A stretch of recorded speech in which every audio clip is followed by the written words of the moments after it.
Hi friends, welcome to எஸ்மா சமையல். இன்றைக்கி நம்ம வீடியோவில் பார்க்க போகிற ரெசிபி என்னென்னா ஒரு வத்தல் ரெசிபி தாங்க பார்க்க போகிறோம். இன்றைக்கி நம்ம செஞ்சுருக்க வத்தல் பழைய சாப்பாடை வச்சு கருவேப்பிலை வத்தல் சூப்பராக ஈஸியாக செஞ்சிடலாம். இது சாப்பிட்றதுக்கு ரொம்ப ரொம்ப ருசியாக இருக்கும்.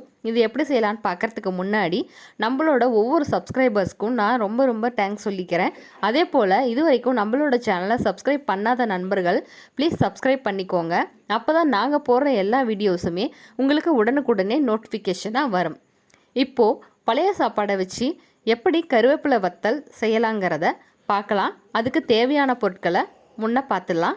இப்போது நேற்று வடித்த சாப்பாட்டில் ஒரு ஆள் சாப்பாடு அளவுக்கு மீந்து இருக்குங்க. இதை இன்றைக்கி வத்தல் போடுறதுக்காக எடுத்துக்கலாம். 4-5 கொத்து கருவேப்பிலை, கொஞ்சமாக பெருங்காயம், தேவையான அளவு கல்லுப்பு, காரத்துக்கு 4-5 வரமிளகாய் எடுத்துக்கலாம். கூடவே கொஞ்சம் சீரகம் எடுத்துக்கலாம். இப்போது இது எல்லாத்தையும் மிக்ஸி ஜாரில் போட்டுட்டு ஃபஸ்ட்டு கொரன்னு அரைச்சி எடுத்துக்கலாம்.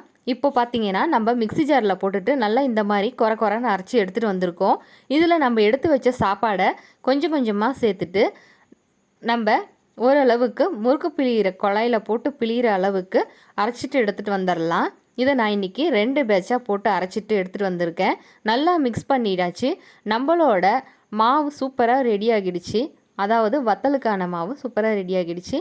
இப்போ இதை முறுக்கு குழாயில் போட்டு நமக்கு எந்த டிசைன் வேணுமோ அந்த டிசைனில் பிழிஞ்சிக்கலாம். நான் இன்றைக்கி எடுத்துருக்கிற டிசைன் ஸ்டார் டிசைன். இதில் இன்றைக்கி எப்படி பிழிஞ்சிக்கலான்னு பார்க்கலாம். இப்போ இந்த மாதிரி ஒரு தட்டோ இல்லை வெள்ளை துணியோ போட்டுட்டு நீங்கள் அதில் இந்த மாதிரி பிழிஞ்சு விட்டுக்கோங்க. இதுக்கு ஷேப்புலாம் எந்த ஷேப்புமே இல்லை. உங்களுக்கு எந்த மாதிரி ஷேப் பிடிச்சிருக்கோ அந்த மாதிரி நீங்கள் டிசைன் பண்ணிக்கலாம். இது வெயிலில் ஒரு 2 நாள் 3 நாள் காஞ்சா போதுங்க. நல்லா வத்தல் காஞ்சிடும். இப்போ நம்ம எல்லா வத்தலும் பிழிஞ்சாச்சு. இது ஒரு 2-3 நாள் வெயிலில் வச்சதுக்கப்புறமா நல்லா கிறிஸ்பியாக இந்த மாதிரி நமக்கு காஞ்சி வந்துடுச்சு.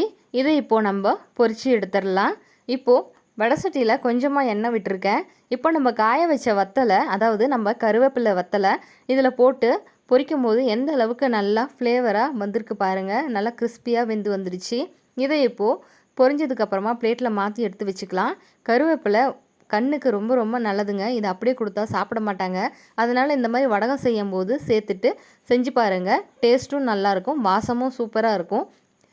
நீங்களும் ஒரு முறை இந்த மாதிரி உங்கள் வீட்டில் ட்ரை பண்ணி பார்த்துட்டு உங்களோட கமெண்ட்ஸை மறக்காமல் எங்களுக்கு ஷேர் பண்ணுங்கள். இந்த வீடியோ பிடிச்சிருந்ததுன்னா லைக், ஷேர், சப்ஸ்கிரைப் பண்ணுங்கள். தேங்க்ஸ் ஃபார் வாட்சிங் மை வீடியோ.